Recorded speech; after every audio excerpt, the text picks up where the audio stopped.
This is the United Uprising channel. Welcome to today's show. I wanted to cover the national debt clock. A subscriber over on the website, most of the people on the website always cover the U.S. debt clock. I'm sure a lot of you have heard about it and are aware that we finally, recently within the last couple of weeks or months, had hit 33 trillion on the national debt clock, which most of us believe is the number that they're going to sit on here as they destroy the dollar, which is why most people are watching the U.S. debt clock. Not because anybody cares about the boogeyman of the national debt, but at some point they're going to pull the rug out from this entire system, this money system, and bring in the new digital currency system. So it all has to collapse, and it would make perfect sense, obviously, to collapse at 33, since that number means so much to them, 1/3 of the fallen angels. We know that 33 in Freemasonry is the highest degree you could ascend to in Freemasonry for a reason. And of course, this number also has to do with the death of Jesus Christ at 33 years old. So 33 has a lot of significance in the occult, and it would make perfect sense because most of the time when there's false flags, we always see the number 33 around it anyway. So it would make perfect sense for it to be at 33 trillion, where it could sit around for a while. So I want to cover the U.S. debt clock because a subscriber on the website, Roy, has been sharing a lot of the weird things going on with the U.S. debt clock and some of the things they've been posting on the U.S. debt clock. Now Roy, along with a lot of the subscribers over there, share a lot of great stuff. And this is what's great about the website is I could share this with you. If you're not watching this thing, some people just watch a lot of different things that I don't watch, and they make me aware of these things. We all can't have eyes on everything, which is why networking on the website is great, because we can all show each other a lot of the weird stuff we're seeing. So Roy has been sharing a lot of stuff over the last couple of months in the forum that I've seen. And specifically, I want to get into some of the things recently that they've been sharing on the U.S. debt clock about, this thing, we've been talking about a little bit with Cern, right? And over the years, we've all heard about Cern. We've all heard about the Mandela effect, but it's very interesting that these types of little tidbits are popping up on the U.S. debt clock. Now, the USDebtClock.org claims, and of course claims, not to be involved with the government at all. They claim to be independent. On their About page, they say the purpose of the debt clock is to inform the public of the financial condition of the United States of America. We're dedicated to bringing the public the most accurate, up-to-date debt information possible. Numbers are laid out in such a way to give a complete real-time snapshot of the country's balance sheet. Although the numbers involved are enormous, it is still easy to see the relative balance between wealth generated and wealth consumed. Goes on to say at the end, America is a proud country with a long history of triumphing over extreme circumstances. It talks about how important it is to know about the debt clock and what's going on with this country because they're destroying this country. But goes on to say that he's not associated with, at the bottom, U.S. debt clock's not associated with any government agency or funded by or affiliated with any political active party. Now, we could obviously take that with a grain of salt because obviously we know how all these secret societies operate anyway. They always deny any involvement. And of course, that's what Freemasons are taught as well, to deny all involvement and all connection to this stuff. So let me share some of the stuff that Roy shared over on the website that's been posted on the debt clock. And other people have shared stuff as well. I want to thank them as well for sharing information. But look at this here.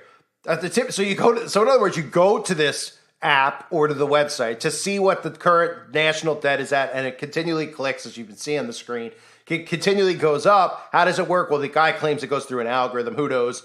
This is all fed from information that the government gives us, which, again, we can't really take legitimately. And you also may have noticed that the national debt in the last 4 years, for those of you that don't know, it was at 19 trillion. And then conveniently, it just sped up from 19 trillion from 19 to 33 trillion in 4 years. It's pretty unbelievable. And they'll tell you it's because of all these other things that have occurred. They're obviously getting ready to do this complete nuking of our financial institutions. So it looks more like they just went to 33 so that they could have their calling card on it. But here's the post, right? So Reality Collision, they put up Cern. So you can see Cern, the 666 logo. I've covered Cern so many times. Cern, for any of the new people out there, I mean, you want to look at the Hadron Collider. I have videos up of Cern on some channels. I have no idea which ones at this point. But, I'm sure a lot of people have seen Stranger Things, that big thing that opens up brings the things over in the upside down. Very similar, right? Of course, Cern is notorious for even having the Shiva the Destroyer outside. But here's the quote. So we've just completed another mega test, and we couldn't be happier with the result. It says, what exactly are you testing? We're opening up tiny wormholes in the reality matrix. Don't you think that could be dangerous? No, not really. What's the worst that could happen? You could plunge the Earth into a parallel reality and mess up the space-time continuum. People are so distracted they won't even notice.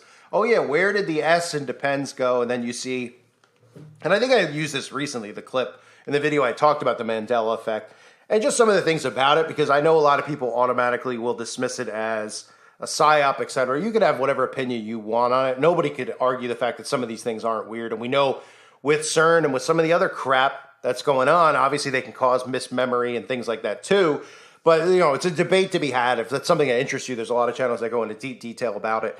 And they're specifically talking about depends, where the S go in depends, which, again, is another one of those things where you go, yeah, was it depend? And, you know, you go back and forth all day. And they show the guy who has the sign from Cern with Mandela. So they're showing a lot of this stuff on the Debt Clock website. They're showing things like the Tin Man with the third eye, right? A third eye, right? You see the all-seeing eye right in the forehead. This is all very, hint at something big coming, as if they know what's about to go down in the United States of America, because it is. Now, they use the Wizard of Oz. The Wizard of Oz is one of the most basic MK Ultra mind control programs that they put out into the public. It's famous for that reason. They've used, the red shoes theory from the Wizard of Oz, of course, with children, obviously that's stuff you should know about, but you can learn more about that over on the website. I can't talk about that here.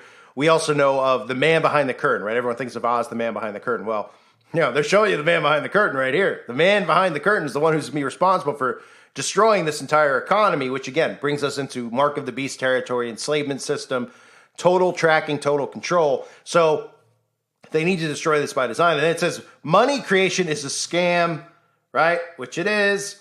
Only a wizard could love, right? Only a wizard. So they use words like wizard, and people are like, well, it's a Wizard of Oz. Well, we know these people are all witches and wizards and Satanists, right? Then you even get biblical references here on the Debt Clock. One of the posts is, but as the days of Noah were, so shall also the coming of the Son of Man be. So very interesting that they're putting up lots of things from Revelation and end times prophecies in the Bible over here on this Debt Clock, as if they know, hey, when this thing gets nuked, when this entire payment structure system gets nuked and it goes into a digital payment structure, we're talking Mark of the Beast, we're talking end times. And of course, they do have some other stuff up over there people posted on the website over the years where they were, make reference to the elections and how they're rigged and what about the anonymous ballots and all that stuff. So it's kind of interesting that they put these little what they call them, Easter eggs out there for people to see. And kind of, most of the people kind of go to that website and they're actually just trying to keep track of what the U.S. the U.S. debt clock is at and what is going on with other countries and their debt, the federal tax revenue. There's all sorts of things on there. So people find it interesting, but they never sit and they never ask who we're actually in debt to, right? And why they constantly push this, because they push this so that they have an excuse and a boogeyman, so to speak, to pull the rug out from under us. And the actual debt, if you really study the debt that we're into, is to China, right? And we obviously see that China's communist hand is all over this country, this corrupt government that's in place on the left and the right. China's really in control of what's going on. And now they need to convince you of wanting a communist society and to, of course, convince you and blame you that this actually happened naturally instead of sabotage, because these people don't want their lives, because treason is what's the punishment for treason? It's not something that they want to experience, of course. So lots of interesting things, again, over on the Debt Clock thing. And I wanted to just share this because people, Roy shares it on the website. Other people have shared stuff over the past, like I showed you. It's just very interesting when you go to some of these things and all of a sudden they're talking about things that used to be taboo to discuss. Because the National Debt Clock gets a lot of traffic. People go over there really to just find out. They're like, what is going on with the debt? What is going on here? And they get a lot of information. You could make up, you could decide for yourself the benefit of looking at this stuff. Obviously, it plants seeds in your head where you start going, wow, at some point something bad's going to happen. They've been letting us know that for quite some time. And why not when it's on 33 trillion? Would it not be the time to pull the rug out of this whole operation?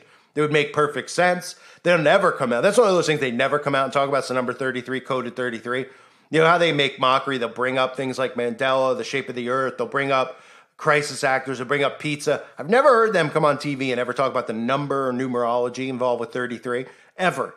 You rarely hear them talk about the Mark of the Beast or 666. We did hear it a little bit with the outbreak. References to the mark with everything going on. But 33 never gets brought up, and it's everywhere. If you actually go through all these events that supposedly have occurred, you always see 33 code, whether it's the address of the place, whether it's a T-shirt on somebody who's supposedly responsible for the event, whether it's on a 33rd parallel, which is a latitude, longitude location. There's a lot of stuff always with 33. You never hear it mention it. So obviously, we all should be keeping an eye on the national debt. I covered it a little while ago. I'm sure the video is gone because I don't even know which channel. I've gone through a channel almost a month. Oh, right, I'm a new YouTuber. So, going back and saying, hey, go watch this video on it, it's hard for me to do because I don't know where they are, other than the website Uprising Revival, where I pretty much am putting all my content up over there. That way everybody can find everything I'm referencing from the past. But I did talk about 33 back then when it hit 33, and how it went from 19 to 33 so fast just tells you that they're ready to do this now, because they want it to be on 33. It's not going to get up to 66 and then they do it there. It's going to sit on 33. It might go up to 34, then come back down to 33. It might go up to 35, come back down to 33. They might make something up. Oh, yeah, we paid some of it off, et cetera, et cetera. But when it all goes down, it'll be on 33. They always leave their 33 calling card. And that's why when they hit 33 in the first place, all of us were like, here we go, right? And it went from 19 to 33 literally like overnight. Because for the debt to accumulate from at 19, like all time, it was at 19. And in 4 years, to go from 19 to 33, I think it all started when Biden went in. It's very suspicious. That's almost like double in 4 years of a lifetime worth, right? Because they want it to be on 33 to let you know exactly who's behind it and what's going on, because they know that nobody could wrap their heads around it. Nobody will point fingers at the secret societies, the Freemasons, etc. And they'll never bring attention again to coding. They'll never bring attention to numerology. So the debt clock bringing attention to Cern, though, which is very, very interesting, and even Mandela, and, of course, some of the other things that are out there. I wanted to bring it to your attention. I thought it was an interesting topic since it's being shared on the website. Hope to see more people over on the website. I hope everybody here is doing well. I thank you for being here on YouTube and following the channels around. I know it's a pain, but it means a lot to me that you guys still want to listen to the content and are able to, take the time to sub to the channels. I know it's just as annoying for you guys as it is for me. This is the world we live in now. We could, quit and go away, or we could just adapt, adjust, and hold up the middle finger to these psychopaths who are responsible. So I thank you guys for being here. Thanks to Roy and everybody on the website for posting and sharing stuff like this. You could post and share stuff like this on the website as well. That's what the forum is for. You can share all sorts of things that interest you, and everybody is, looking at it, commenting, maybe not commenting every time, but I mean, seeing this stuff and bringing attention to these things. There's only so many hours in the day. There's so much stuff to look at. Real stuff, not this fake stuff they distract you with in the actual newspapers, or not the newspaper, on the websites like CNN. They just put this stuff out there, constantly distracting you from actual truth. Well, over on the website, you can see all this stuff because people are seeing it and sharing it. So thanks again, everybody. Hope you're all doing well. God bless all of you and your families.